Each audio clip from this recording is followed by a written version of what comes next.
Thanks for joining me on episode 1059 of the Inspired Stewardship Podcast. I'm Linda Bjork.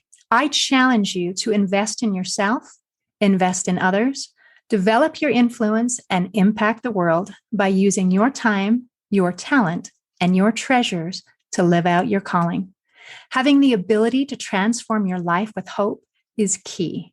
And one way to be inspired to do that is to listen to this, the Inspired Stewardship Podcast with my friend, Scott Mater. But at the same time, I think all too often we undersell our abilities to do things. We make things into a can't when in reality they're a won't. And if you think back about it and you really ask yourself, is this something that I want bad enough? Is this something that I have a big enough why? And what can I do to begin? Welcome and thank you for joining us on the Inspired Stewardship Podcast. If you truly desire to become the person who God wants you to be, then you must learn to use your time, your talent, and your treasures for your true calling. In the Inspired Stewardship Podcast, you will learn to invest in yourself, invest in others, and develop your influence so that you can impact the world. In today's episode about investing in yourself through stewarding your talent, I talk with you about the difference between can't and won't. I share how one is powerful and the other removes power, and I also share how many things we think are can't are really just won't. You've heard me talk about developing your talent, and one of the best ways to do that is through books. But if you're like most people today, it's hard to find the time to read. And that's why today's podcast is brought to you by Audible. Go to inspiredstewardship.com/audible to sign up, and you can get a 30-day free trial. There's over 180,000 titles to choose from, and you can pick one and listen your way to developing your talents via Audible. That's inspiredstewardship.com/audible to get your free trial and listen to great books the same way you're listening to this podcast. I talked before about how the words we use when we talk about things and think about things really matters. One of those is about can't and won't. I can't do something versus I won't do something. The interesting thing is we use the word I can't a lot, even when it's really clear that you can. It's one of the reasons that when someone says to you, I can't do that, or I can't be there, or I can't go to that event, you often don't believe them. You believe that's actually an excuse that they're making, that they're trying to make you feel better about the fact that they're not going to be there. But in reality, they can do it. They're just choosing not to. Think about it. Answer the phone and say, I can't talk right now. But you just did. You just talked on the phone to tell someone that you can't talk on the phone. It's one of those words that we use in a really weird way. The truth is that the word can't implies that you lack the ability to do something. And don't get me wrong, I'm not doing that smart alecky thing that teachers used to do to you in school, and I was a teacher and I used to do it too, when someone said, can I go to the restroom? And the answer is, I hope. We use the word can't to imply something different than it really means. We really use the word can't as a soft way of saying, I am choosing not to do this. I won't do it. But the truth is that when it comes to anxiety and worry, when it comes to decisions we make about important things, we use can't sometimes to let ourselves off the hook from owning our own decisions, from owning the ability to make a choice. The word can't in our own head often is a way of dismissing the power that we have. It's a way of saying, I don't have the power to do that. I can't do it. I'm unable to. I can't actually make that happen. As opposed to owning the power that you have, the power of choice, the power to actually own the decision. I'm choosing not to do that. I won't be able to be there. It's a different thinking.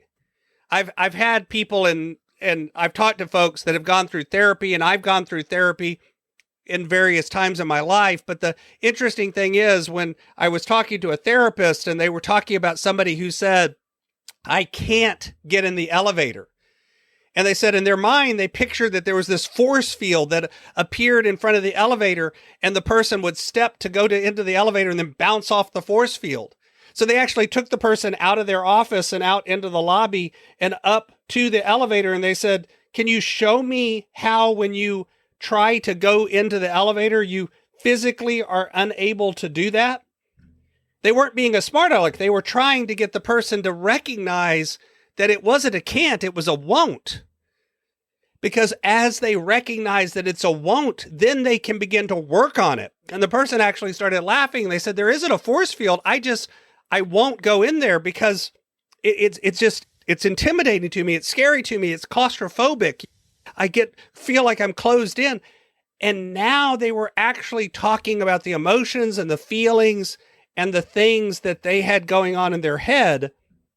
And that was the end. That was the connection. That was the way the therapist could begin to work with them and let them gain the power back.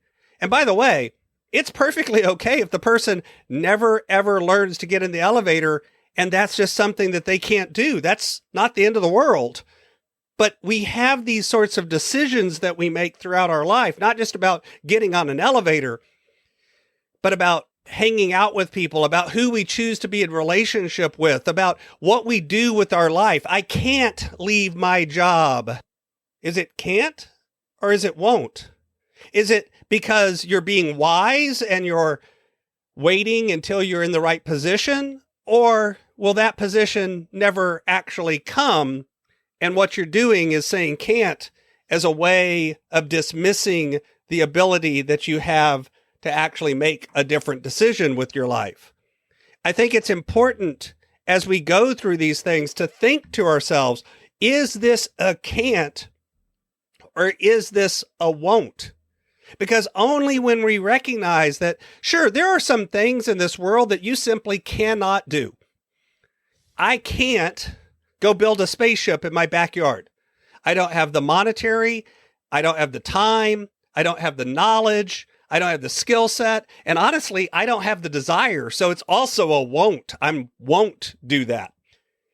But if I was to say to myself, I can't ever get into a position where I could ride in a spaceship. It's very expensive right now to take one of these trips in SpaceX or one of these other things, but could I get in a position where I could do that? If that was really my end goal, could I build the relationships with the right people? Or could I build the right monetary assets? Or could I build the right connections where I could do that? Possibly. And even if I began to strive towards that and I never achieved it, I would still be making progress on a desire that I had, a goal that I had. By the way, that's not a goal that I have. I deliberately tried to pick something that was a little bit ridiculous in a way to prove that even in a weird, far out there decision, you probably have more won't than can't in your life. And yet we can't all over ourselves. We can't do this. We can't change our life. We can't live out our calling. We can't do things that are really important to us. We can't do these things when in reality, it's often that we simply won't try. We simply won't take the risk. We simply won't take the next step to make it happen.